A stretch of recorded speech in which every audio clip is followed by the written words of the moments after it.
very simple way of seeing how much stress your body's under is by taking your waking heart rate every morning.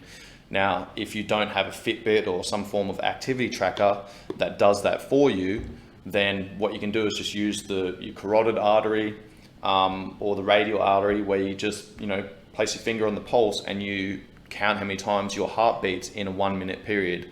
Or you can reduce that and go count for 30 seconds, multiply that by 2, count for 15 seconds, multiply that by 4. And what people will find is, once you get your baseline, say my baseline heart rate, waking heart rate is 50 beats per minute. If I've had a couple of, last week, for example, my routine was all over the place. I wasn't getting to bed until 12:30, 1 o'clock in the morning, waking up, whenever I wake up, all over the place. My waking heart rate went from 50 odd beats per minute up to like 58 beats per minute, man, over the course of the week. So that's an indication that, my body's under a heap of stress. So then going and training really fucking hard on top of that is just adding stress on top of stress. So when my waking heart rate has progressively bounced up 8 points, there's 8 beats per minute that my heart is having to work harder. That adds up over an hour, that adds up over a day, that adds up over a week. So adding stress on top of stress, not ideal. So that's where maybe my training is going to change. I'm still going to train, I'm still going to get into the gym, but now instead of getting after that heavy strength, speed, power session, now I'm going to back that off. I'm going to do some mobility work. Maybe I'll do a little bit of like bodybuilding style, functional bodybuilding style training, where it's nowhere near as neurologically demanding and it's more about that muscle pump.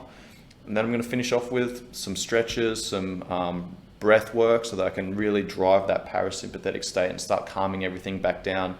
Once my heart rate comes back down, levels out, 50 beats per minute, all right, cool. Now I'm in a good place to be able to now add stress through training. Yeah, such a good thing to track your resting heart rate and your waking heart rate. I've got the Garmin myself, so that's something I track as well. And it's patterns that you pick up, right? You can see times that you've been traveling, times that your body clock's trying to adjust, times that maybe you've got a little bit sick, times that maybe you've started to overtrain a little bit.